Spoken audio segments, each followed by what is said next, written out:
Hey guys, this Later Magic here, and it's time to make a video about something that I've been sort of hinting at all along. Kind of mentioned it in other videos, but I thought, hey, it kind of does deserve its own video.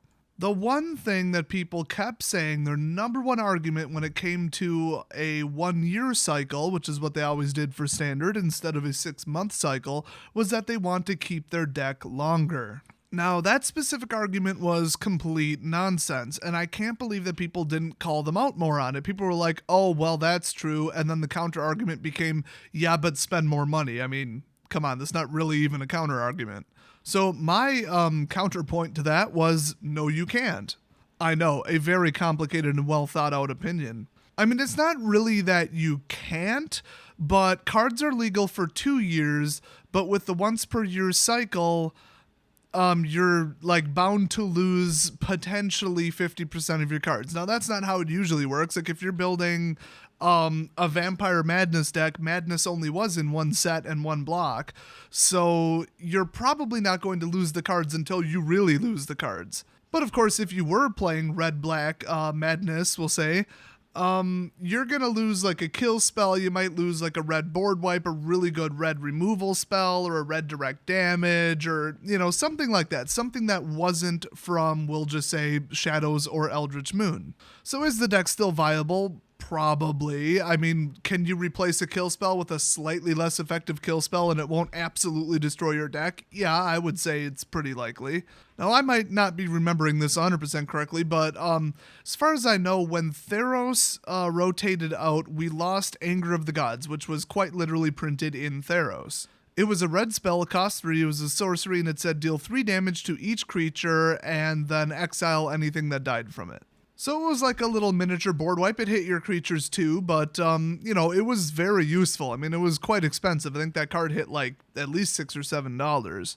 Well, when that went out, I mean, red board wipes are kind of few and far between. I mean, you're not guaranteed to have a red board wipe. Now, a black kill spell, yeah, I'd say you're guaranteed to have that. A blue counter spell, yes, you are definitely guaranteed to have that. But certain other unique cards that are really important to the deck, even in the sideboard, for example, then you might lose the card and you're just plain out of luck. Now your deck is worse, and it might be so much worse that you can't really compete anymore. Like, without Anger of the Gods, it was actually somewhat hard to kill other people running, I think, like, red goblins at the time.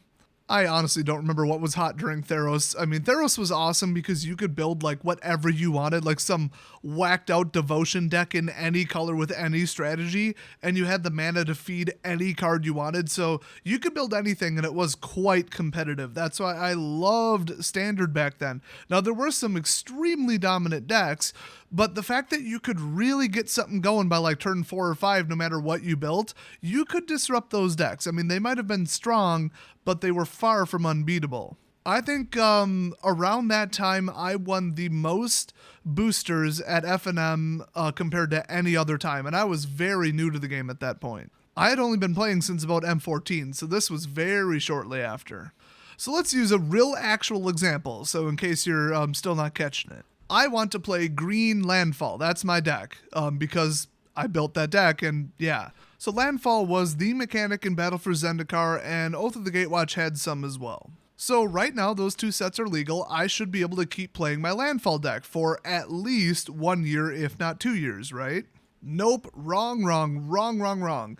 Dragons of Tarkir, Explosive Vegetation, and Origins, Nissa's Pilgrimage. Without those 2 cards, I mean, the deck, I would say the power level got cut in half. It was so slow to go get lands out of the deck and then drop them onto the field or your hand or both. You might as well just not even play the deck anymore. Now, I could completely work around the loss of Hooded Hydra. It was a real shame to see Zendikar Incarnate go because that was powerful. But those were just like land related, and my new version of the deck, I mean, it played past them. Also, Gaia's Revenge. I mean, that was a giant Origins monster. I believe it was like 8/5 with protection from everything but green, basically. That card was insane. So losing that was a shame, but, then you could bring out like Eldrazi and that sort of thing. So it wasn't the end of the world losing those cards, but without the land fetch, forget it. So just by sheer random chance, although I feel like it was probably actually by design, I lost those cards and the whole deck just got shut down. So while the main core, the main mechanic of the deck could be played, it wasn't good enough. It lost too many cards in the rotation, and so as far as I'm concerned, the whole deck rotated. So every single time something rotates out, you might lose parts of your deck. You're extremely likely to lose important parts of your deck that cannot be replaced. It's not guaranteed because, like I said, the mechanic is usually central to one block, but it is possible that you'll lose some cards that you really, really, really need, and then you just can't play the deck anymore. So, okay, instead of 2 years, you can keep a deck for 1 year. At least it's not 6 months, right? Well, there is some truth to that, but look at the state of Standard right now. That's where you start to have a problem. I mean, one guy at my LGS is playing werewolves, green, it might even be mono green werewolves. I don't even remember. Maybe green red. That deck lost nothing, okay? Absolutely nothing. That is still the same old powerful deck that people were reasonably playing with on day one after the release of Shadows, and Eldritch Moon made werewolves a little tiny bit better. Not really good enough. I mean, they almost nerfed it. Like, the Eldritch Moon flip condition for all werewolves was a joke. But, you know, you could reasonably run F&M with that deck. I mean, that was like a win on turn 5 or 6 deck. It was so much damage coming at you and the flipping, and it was just resilient. Like, basically, if you didn't cast a spell because, oops, you got shut down, you drew garbage, you're getting land flooded, good, now all your stuff flips. There was synergy, there was tribal boosts. I mean, it was a good deck. It wasn't like top tier, but it was good. So why doesn't that hold true now? In fact, why the hell aren't people playing Eldrazi decks? And what the heck happened to ally decks?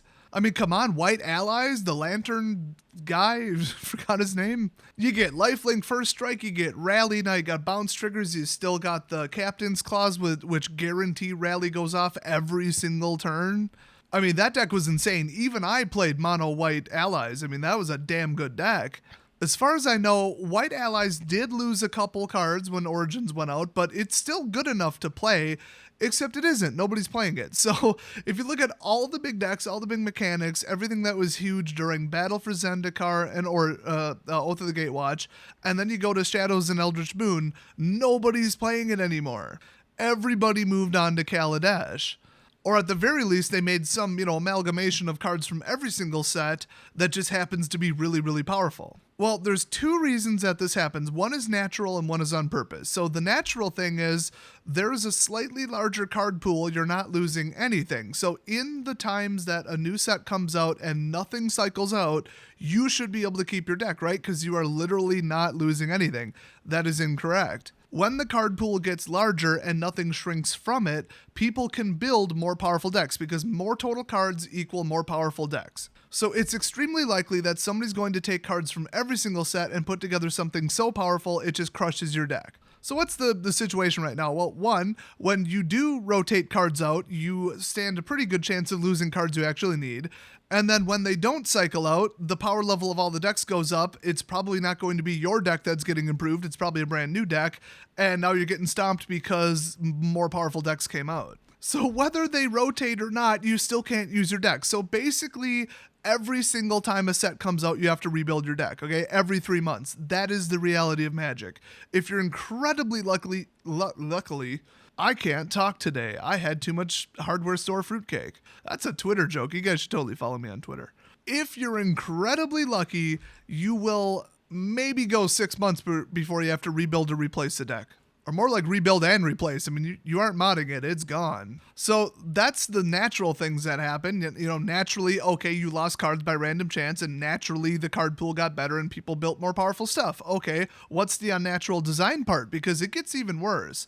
To ensure that you keep buying the new set instead of, no, I'm good with allies, and then, Shadows comes out, no, I'm good with allies, Eldritch Moon comes out, no, I'm good with allies, Kaladesh comes out, no, my allies deck is still quite good. I mean, you could literally not buy the new set at all, not even buy a single booster box, because maybe you swapped out one, maybe two unimportant cards with a little bit superior versions, but other than that, you're not going to build, Servothopter's deck or just whatever the new thing is. Well, that's bad for sales. I mean, that's what everybody's pretending can happen, but it can. Let's just be honest. It can't, it doesn't, it won't. So there's this little thing called power creep that's in, I'm just going to keep throwing them under the bus. Yu-Gi-Oh! And Pokemon. Every time a new set comes out, it demolishes everything before it. It is just more powerful, faster, better, more effective. It is the bane of all card games. I mean, power creep is just absolutely terrible. No matter what the new set is, before you even see a new card in it, if your game is known for power creep, you know that you're going to have to buy it to stay competitive. Now, Magic has kind of stayed away from that to a point. They do everything in their power to prevent it, including printing complete garbage like Journey into Nyx, where everybody's like, no, I'm good, and then just skips it. Okay, I don't think they purposely did that. I think they had full faith in Journey to Nyx. But Journey into Nyx was not more powerful than the sets before it, so people just kept playing with whatever. I mean, they grabbed a couple cards and then they ignored Constellation and just kept playing. I mean, and, you know, in the future sets, like Bestow was cool, but people really liked Devotion. I mean, that was powerful. So one option is to just literally print less powerful sets after powerful sets. Just take the hit, reset the power level, and then start ramping back up. Now, they do that a little bit, but lately, no, it's been linear. I mean, it's been BFZ no GW. Okay, cool. Oh, Eldritch Moon and SOI just crush it. They're just better. All the tribals are better than allies at the end. Oh, now Kaladesh comes out. Everything in it crushes allies and any of the mechanics or any of the tribals from the Shadows block. So besides the two other natural things I said before, the unnatural part is they make sure not that the power creep goes up, although, oh my god, Aether Revolt, yes they did. They upped the power level, no denying that. There's like 10 cards in there that are good in Modern. I think they cranked the power level as high as it can possibly go, like it's at 11 right now. So that by itself just kicks the crap out of anything before it. But if they decide not to do that, they do something a little bit sneakier. And this is actually brilliant. I do support this, although it's annoying, and I'm just making this video so people know what's going on, okay? You can't keep your deck for a year, you can't keep your deck for 2 years. That's the point I'm making. What Wizards does is they'll print like a token creature heavy, you know, all the mechanics are creatures. You know, you've got, like Battalion, you've got Menace, you know, it's all creatures. And then in the next set, they'll put just enough creature removal and disruption, you know, 1/1 Death Touchers, whatever they got to do. It's just real subtle, but it's just what you need to shut down creatures. They'll go up on the control spell, they'll go up on the board wipes, they'll go up on the field damage like Drown in Sorrows, Bile Blight, Fester Gloom. All three of those were legal at the same time, by the way. They'll push out the old decks by making exactly what they need to kick its butt. So to simplify it, they print rock, then they print paper, then they print scissors, and then they start over with rock. It's not that there's constantly power creep in an upward direction, it's just that whatever they come out with that's new, just by sheer coincidence, just kidding, totally by their design, can beat whatever was big in the last block. And you can follow this all the way back to M15. It is absolutely true. Now, Wizards doesn't really know what people are going to build. They still get surprised by which decks are popular. But in general, they know what the core, you know, tier 2 decks are going to be at least. So in general, they know what beats what, and that's how they do it. They just cycle through it. Now, I am afraid when Amonkhet comes out, how the hell are you going to stop anything that's legal right now? I mean, you can't. Kaladesh and Aether Revolt are going to dominate. Nobody's going to buy Amonkhet unless every other card destroys an artifact. I mean, I just can't think of anything else that would stop it. It's too perfect.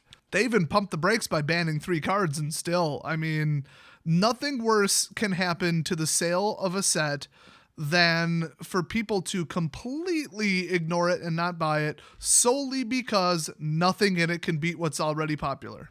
New decks have to arise, or they could be looking at 3 times less sales, 5 times less sales, maybe 10 times less sales.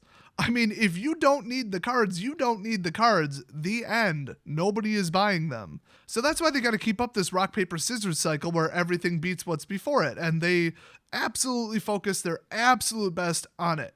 Whatever they can do to maintain it, that is what they will do. So if you haven't caught that little pattern, I mean, a lot of smart people, when I've mentioned this, have said in the comment section, yeah, I've totally noticed that pattern. Well, guess what? Between that and the other 2 points I made, you can't keep your deck longer than 3 to 6 months. You just can't. I mean, I took my landfall deck and rebuilt it, and it was okay. I mean, that was just a miracle. Lucky me. Yay, random chance.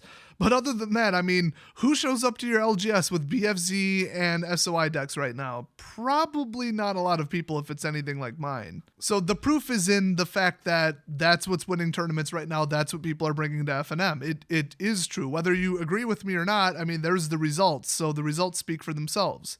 You really can't dispute reality and facts and what's going on right now. So if you think that my point is that Wizards should stop doing this, or that they should just steadily power creep up until you're casting a 10-10 for 1, which, I mean, we're basically there already. No, I don't think that they should do that, and I don't even think what they're doing is bad. I think it's the smartest, best way to handle it. Oh, and still sell packs. I mean, the nicest way would be just print a really powerful set every other year and people just play it and everything else sells worse. And just get over it. That would be the most polite thing to do, but it wouldn't be a good business decision. So I completely support the rock, paper, scissors cycle. I completely support every new set beating what's before it, just to keep the power level kind of even. But what the point of this video is, as I said at the beginning, you can't keep your deck for 2 years. You can't keep your deck for 1 year. You can barely keep your deck for 6 months. Okay, so the whole thing about changing it from a 1 year to a 6-month cycle was nothing but positive. People said, oh, it's so expensive. It's so expensive. You know damn well you're rebuilding your deck every 3 months. Okay, so it's exactly the same price. Nothing changed. Oh, that's not true. Something changed, and that's toxic garbage like Collected Company cycling out 6 months earlier. Oh, Thoughtseize, bye-bye, we only have to deal with that for 6 months less than normal. Siege Rhino, hell, I'll say it, Smuggler's Copter, still gonna use it as an example. Can you imagine 2 years straight of Smuggler's Copter?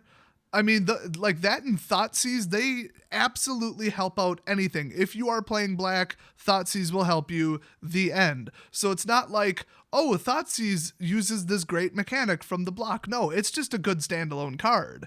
Smuggler's Copter, my god, it's not even colored. I mean, that would go in every deck for 2 years straight. You can't have toxic OP cards like that legal that long. People will get so sick of it, they will leave the game. And the counter argument is, okay, I spent my $80 on my 4 copies of Thoughtseize. I want to get 2 years out of them instead of a year and a half.